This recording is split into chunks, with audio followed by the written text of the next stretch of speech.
Halo semuanya, balik bersama aku Febrian Syahputra Dila dengan 3 digit HR008 dari program studi teknologi rekayasa otomasi Sekolah Vokasi Universitas Diponegoro.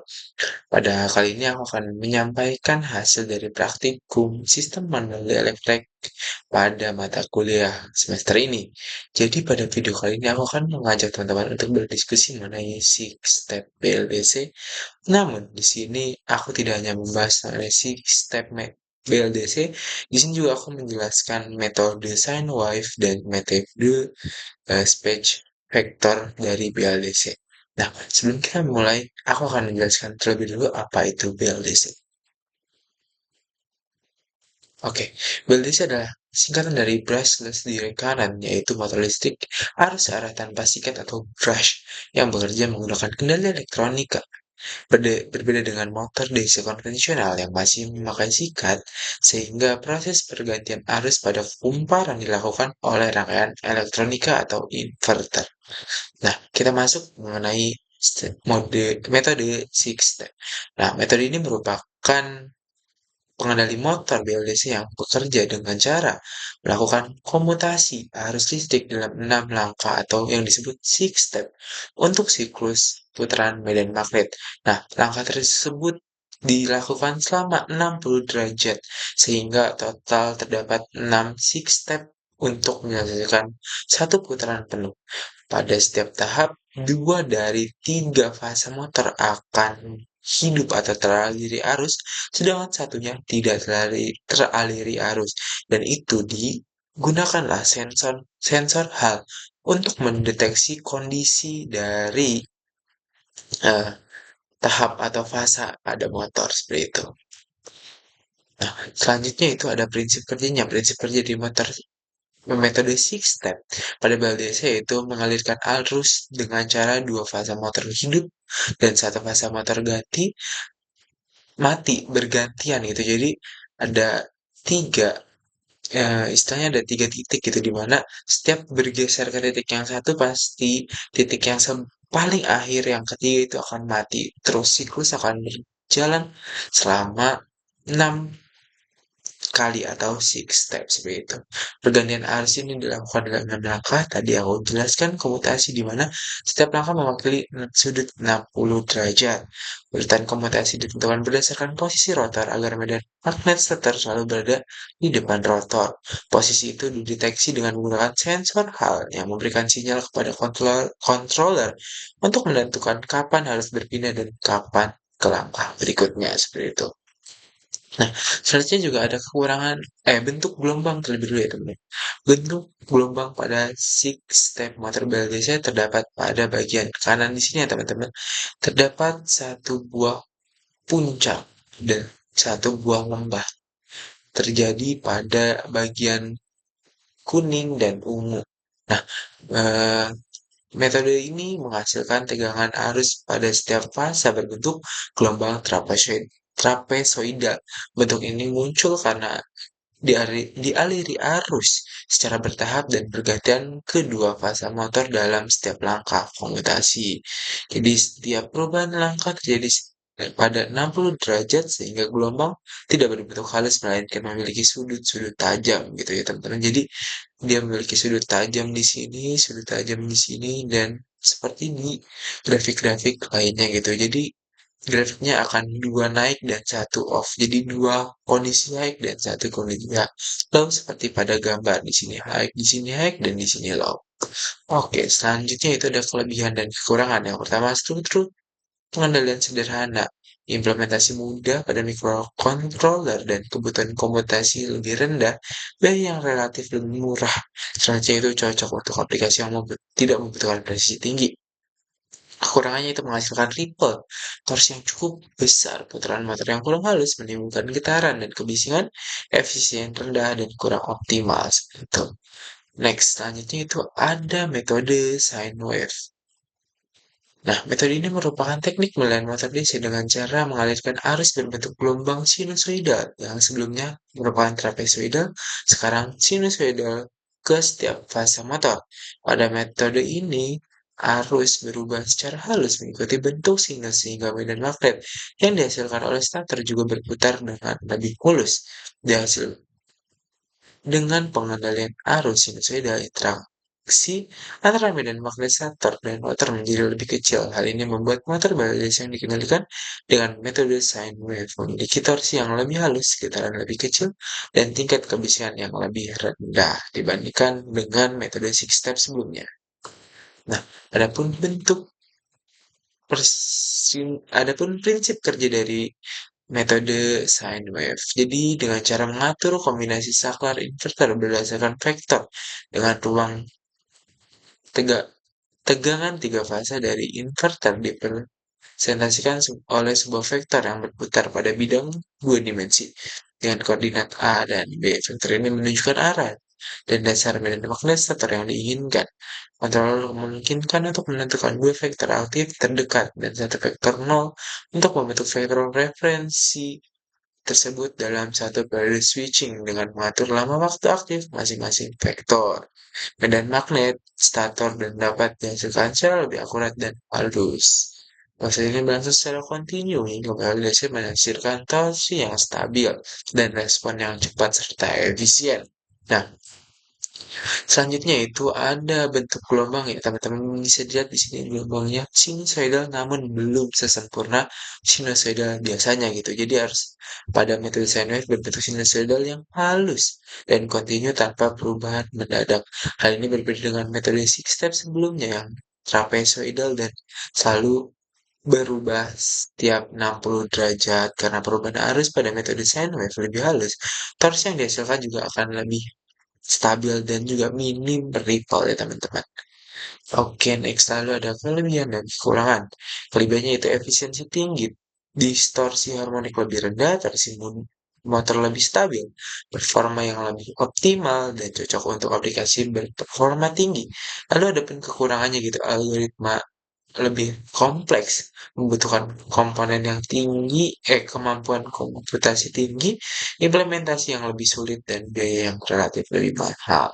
Oke, dan yang terakhir ini ada metode space vector atau space vector pulse width modulation SVPM PWM adalah metode pengendalian motor LDC yang bekerja dengan cara mengatur tegangan inverter berdasarkan vektor ruang. Pada metode ini, kombinasi saklar inverter dipresentasikan sebagai vektor tegangan yang berputar dalam satu bidang, sehingga pengendalian motor menjadi lebih efisien dan juga presisi dibandingkan metode PWM lain. Nah, prinsip-prinsipnya itu seperti tegangan tiga fase diubah menjadi vektor ruang dua dimensi menggunakan koordinat A dan B seperti pada sine wave.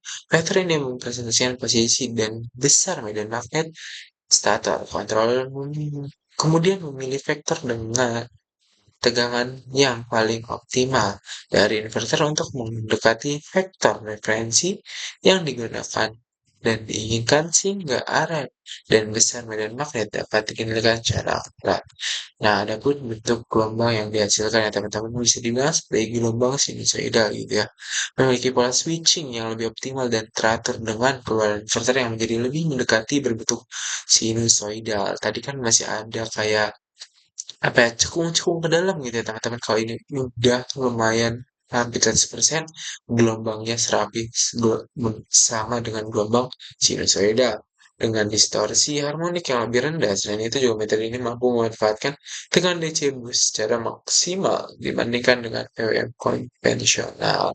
Dan terakhir juga ada kelebihan serta kekurangan dari struktur dari metode SVPWM.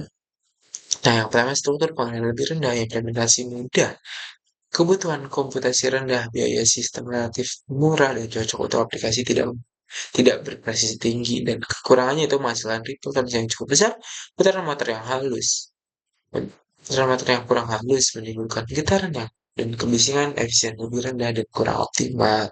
Nah, selanjutnya di sini aku akan menjelaskan atau menampilkan video dokumentasi hasil praktikum dari saya dan teman-teman saya lakukan pada minggu lalu gitu. Jadi di sini saya akan menampilkan videonya itu kita mari lihat bersama-sama. Cekidot. Nah, selanjutnya itu ada pemrograman pada motor BLDC ya teman-teman. Di sini itu kita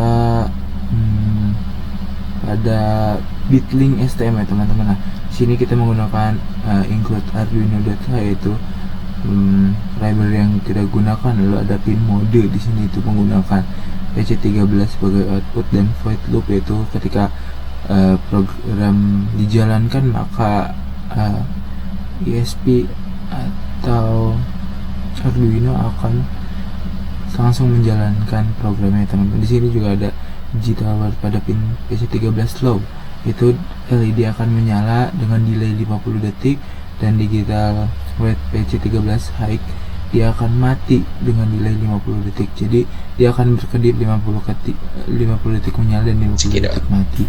Selanjutnya gitu pada percobaan pertama yaitu menyalakan flip-flop menggunakan STM32F1 dengan bantuan ST-Link. Nah, pada program kita menggunakan PC13 sebagai output, dan pada void setup kita juga mendeklarasikan digital write pada pin 13 akan menyala selama 500 millisecond dan akan mati selama 100 millisecond.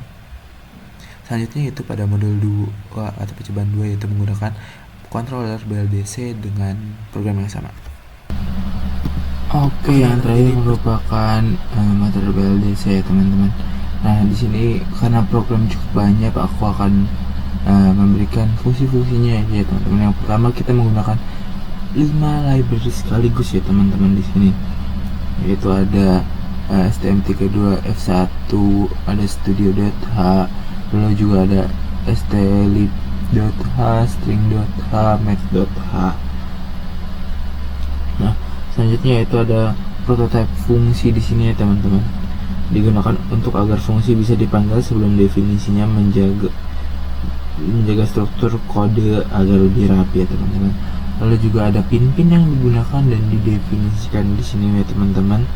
Menentukan pin ADC, terus juga monitoring motor BLDC secara real time, terus juga data dibaca lewat ADC dan DMA, bukan sistem polling ya teman-teman. Lalu ada status motor di sini dengan motor on atau off, terus juga 6 communication, SPWM, lalu juga SVPWM, SPWM dan SVPWM ya teman-teman. Nah, selanjutnya ada parameter SPPWM ya teman-teman di sini, yaitu mengatur kecepatan motor melalui frekuensi sinus, dipakai untuk resolusi halus dan juga tegangan efektif motor. Lalu ada parameter SVPWM di sini, yaitu kontrol vektor Veki torsi dengan VD yaitu flux ya teman-teman. Veki di sini, VD di sini ya teman-teman. Lalu aja konfigurasi PWM tim 1 di sini ya teman-teman, dengan definisi di sini yaitu PWM 10 kHz, resolusi di 6400 step, dan lanjutnya itu ada date time. Nah, date time di sini itu shoot through MOSFET, kerusakan driver dan inverter. Nilai ini bisa diubah via UART atau komen ya teman-teman. Selanjutnya itu ADC plus DMA. Nah, di sini ya teman, ADC DMA. Nah, itu membaca 8 channel sekaligus dengan mode continuous plus DMA tanpa blocking CPU. Lalu juga ada sensor hal yang digunakan di sini teman-teman. Nah, itu untuk mengatur posisi, sinkronisasi, komutasi 6 step dan monitoring arah putar. Langsung ada fungsi main di sini ya teman-teman, itu menginisialisasikan clock, GPIO, PWM, ADC, UART dan interrupt hal. Lalu juga ada WL1 di sini dengan motor bisa dikontrol secara real time lewat serial monitor atau PC ya teman-teman. Ada if UART di sini. Nah, lalu ada kontrol motor berdasarkan mode. Ada pada bagian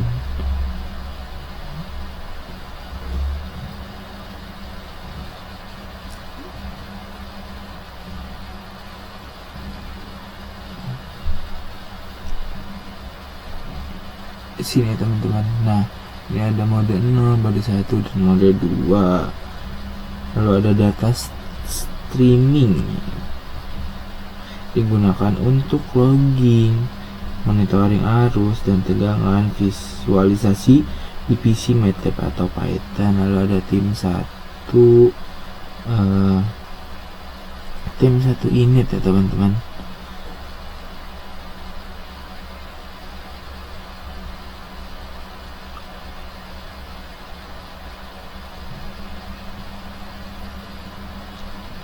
Lalu juga ada exit hall sensor, ada ADC init, lalu juga ada 6 step BLDC ya teman-teman, sesuai dengan hal yang kita bahas. Lalu ada SVPWM update, SVPWM update, lalu UART comment dan print via UART ya teman-teman. Bisa dilihat sangat banyak sekali program yang kita gunakan. Oke, langsung saja kita ke hasil percobaan yang telah teman-teman, jadi percobaan pada ketiga ini merupakan PID motor DC menggunakan user interface ya teman-teman.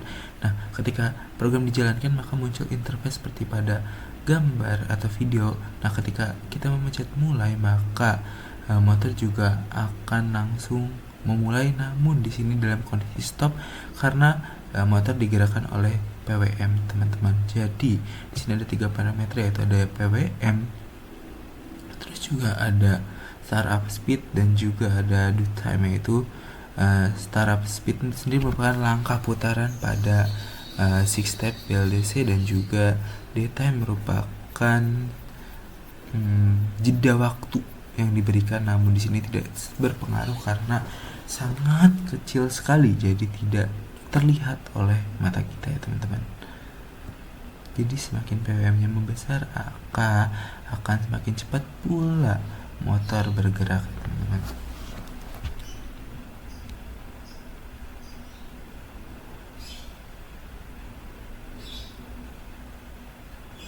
Nah, lalu gelombang dihasilkan yaitu sama dengan pada materi, yaitu trapezoidal, yaitu dengan 2 kondisi on dan 1 kondisi off, atau 2 kondisi high dan 1 kondisi low, seperti itu.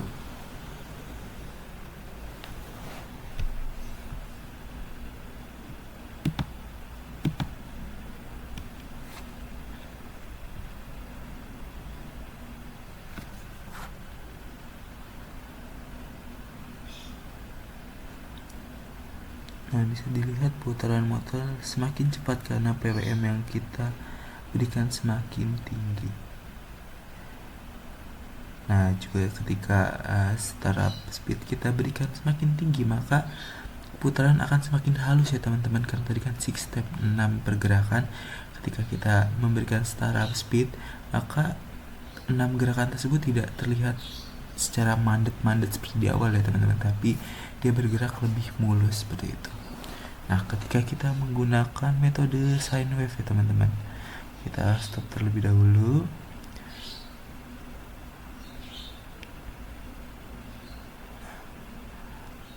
Lalu kita menggunakan metode lainnya, yaitu sine wave ya teman-teman. Nah, kita clear terlebih dahulu, lalu kita mulai. Oke, bisa dilihat teman-teman bahwa di sini juga terdapat 2 parameter. Yang pertama itu ada frekuensi ya teman-teman. Ketika frekuensi diberikan semakin besar maka juga akan semakin cepat perputaran pada motor BLDC. Seperti dilihat motor BLDC bergerak tak terkontrol karena kecepatan yang sangat tinggi ya teman-teman.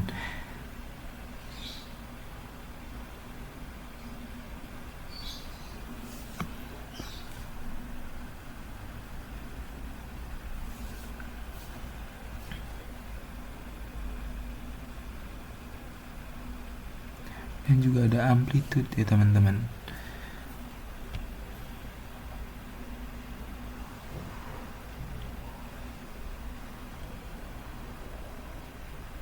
Nah, pergerakan motor semakin cepat lagi.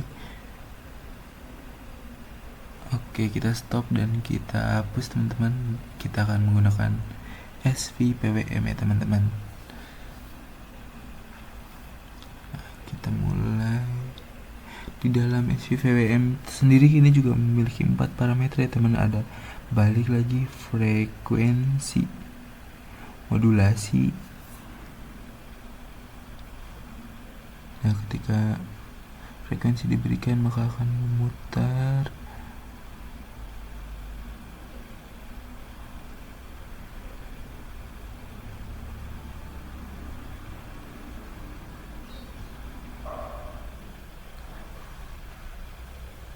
Oke teman-teman, mungkin itu saja video atau pemaparan yang aku bisa sampaikan dalam pertemuan kita di video kali ini.